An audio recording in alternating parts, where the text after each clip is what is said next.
How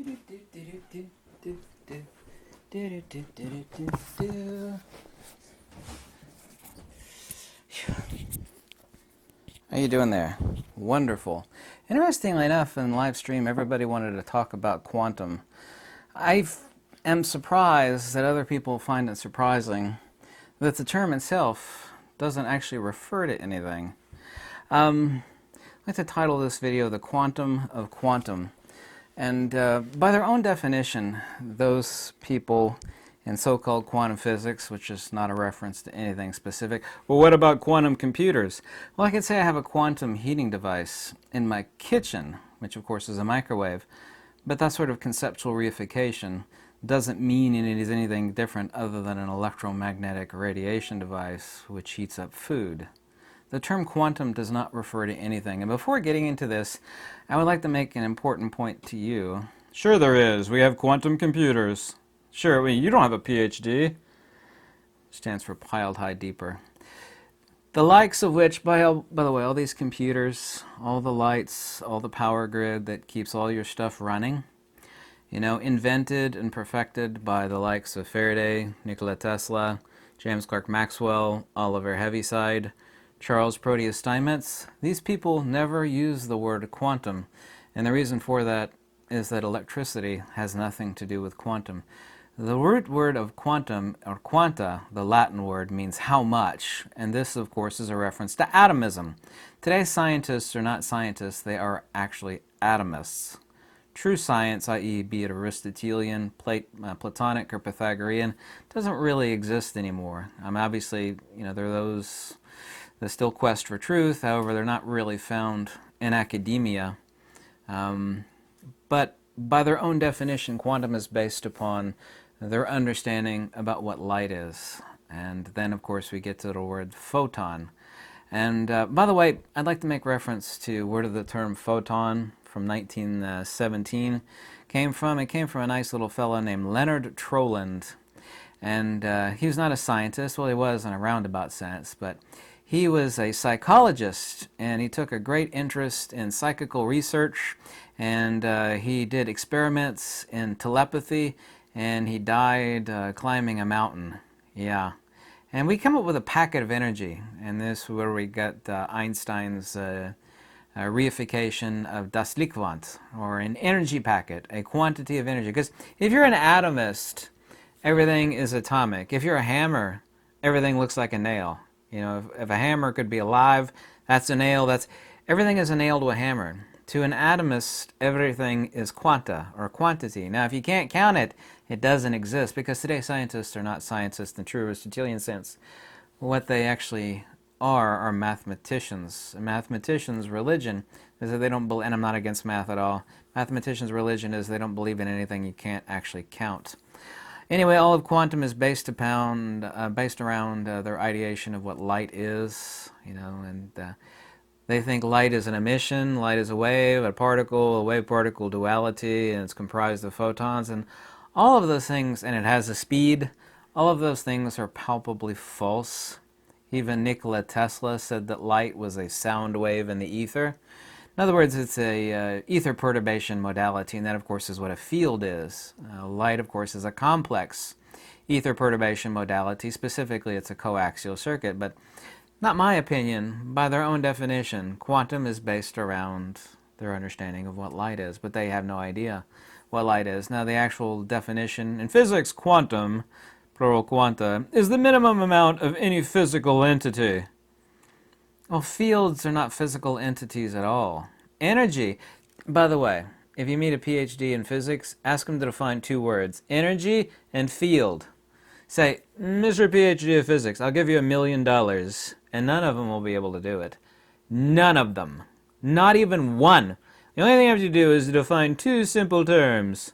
Sure, that sounds easy, I'm a physicist. Define the term field and define the term energy, and they can't do it. This is not my opinion. This is a fact. They cannot define either one of those very simplex terms. Of course, then we have to talk about what we mean by energy, the ideation of energy by connotation or denotation. Everybody thinks of energy as the release of energy, which of course is impotency of energy actually, but that's a matter for another discussion. So anyway, Tesla, Faraday, Steinmetz, Heaviside, James Clerk Maxwell, they had no need for the word quantum because quantum doesn't refer to anything. What about quantum computers? These are still electrical. I know and have read countless papers on quantum computers. They're still electrical devices. This is a term used to define things that these current scientists in academia don't understand. Well, it's a quantum. Well, what's going on? We've seen this really, really strange phenomena in deep space Hubble view, and we can't explain that with current physics. Yes, right. That's what we got quantum for. That is a quantum effect.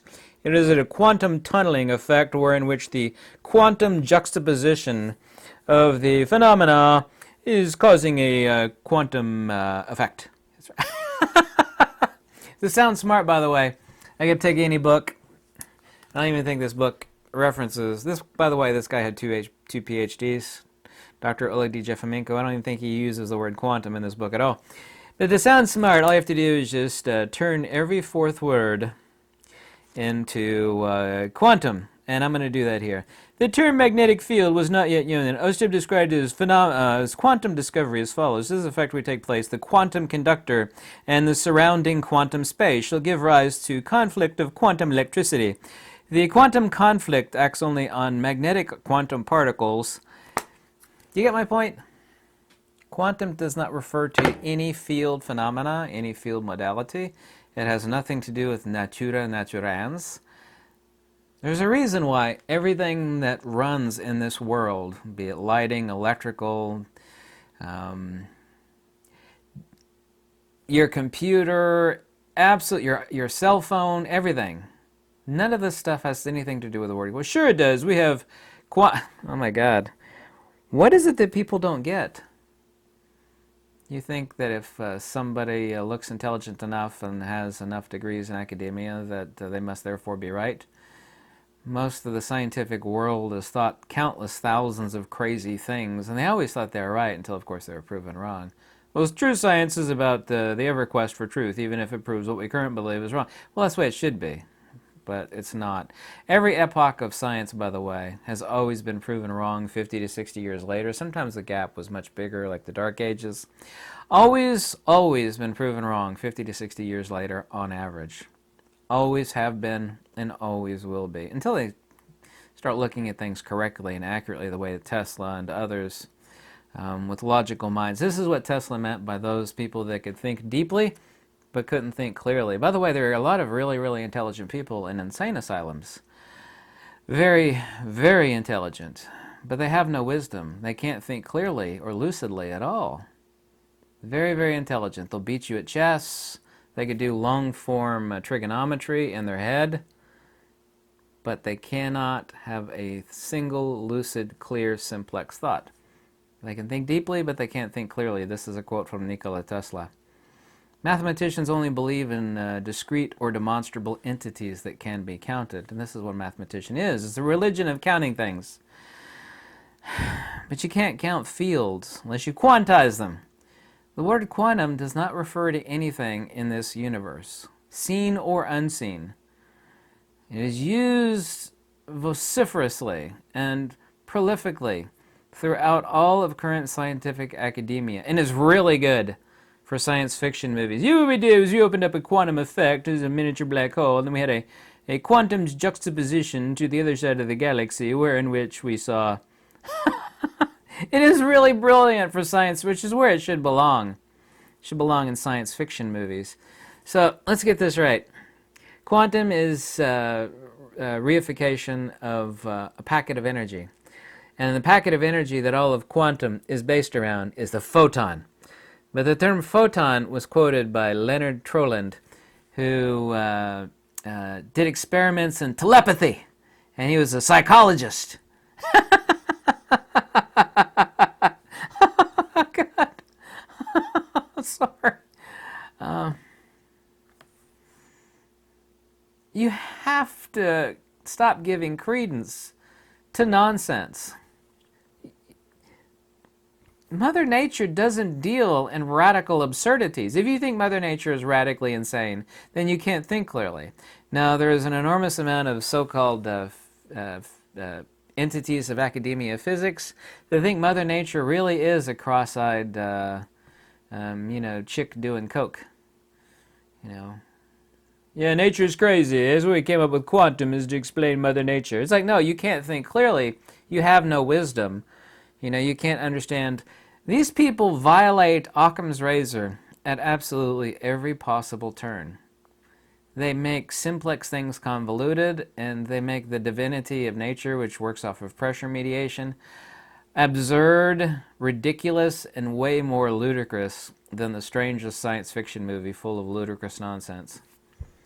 But you and I all grew up with that stuff. Star Trek, it was all about, it's like, yes, we have gravitons. What we need to do is turn on the particle reflector and put in some anti-tachyon particles, which will counteract the graviton particles, which are having a quantum tunneling effect. I'm sorry. The ludicrous nature of this mental gymnastics, this is sort of troglodytic anti-intellectualism of the highest order. I mean, it is a type of intellectual neophyte silliness that could only be dreamt up by twisted minds that are completely lost in the... By the way, and I've said this many times, and it's a really, really important thing, and people don't get this, and you won't find an article written about it, but it's undeniable. Look it up, I don't care.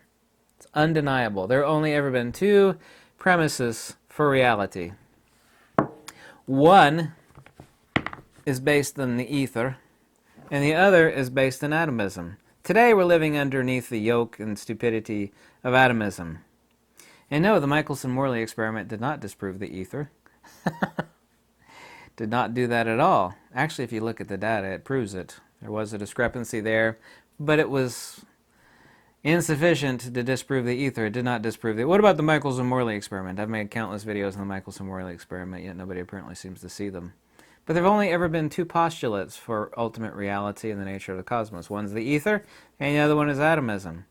But you can never explain wireless power induction with atomism, because every scientist on this earth, excuse me, sir, Mr. Scientist, yes. Is it not the case that all energy transfer, loss or charge, is the movement of electrons? Yes, it is. All energy, charge, discharge, electrons, flow of electrons. Oh, okay. Oh, how does wireless power induction work?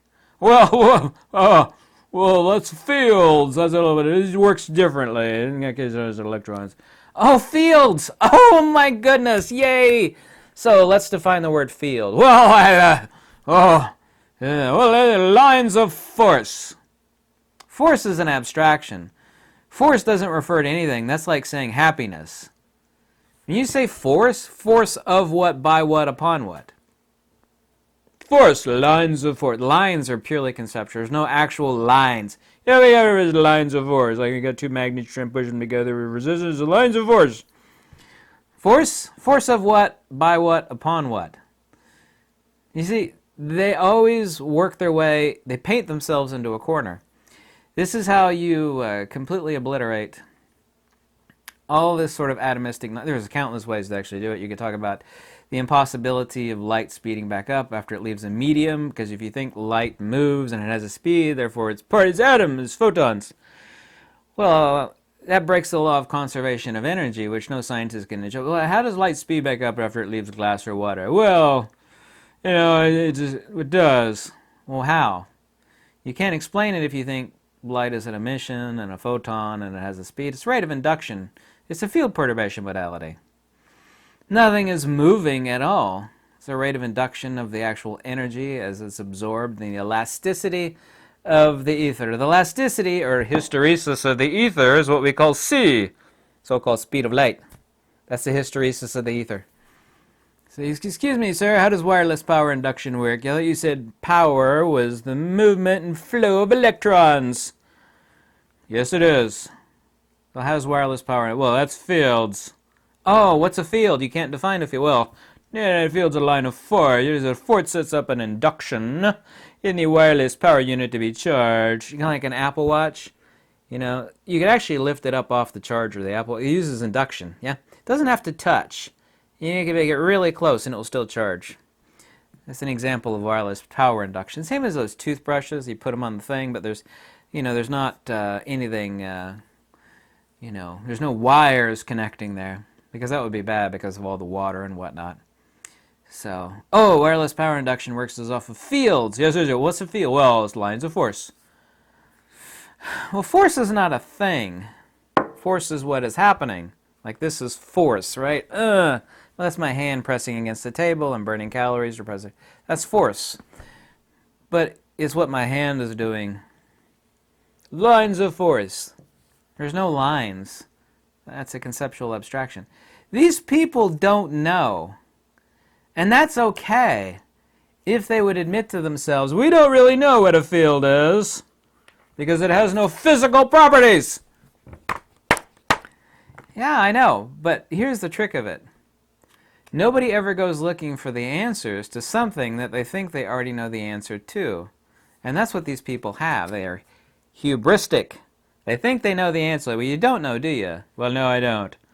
Why don't you just say that? We don't know, because that would make a person wise. I don't know, but I would like to know. I have a thirst for wisdom and knowledge. That's good. But they don't say that. They say, I know, it's lines of force. It's quantum. I bet you that would be their answer too. So how does wireless power induction? It is quantum. It's a quantum effect. Oh my God, they're so stupid. Oh my God. You see, the emperor has no clothes. It's okay not to know, because when you don't know and you have a quest for knowledge and wisdom, you go looking for the answers. But no one ever goes looking for something that they think they know. Nobody ever has. Why would you? You don't ever go looking for your nose because you know right where the hell it is, don't you? Yes, you do. These people don't go looking for the things they actually don't have the answers to because they tell everybody that they do have the answers. Some of them know they don't have the answers. A lot of them think they do know the answer. I know, I have a PhD. Look at it. It's hanging right there in the wall. It says I'm smart. You see that? I paid a lot of money for that certificate.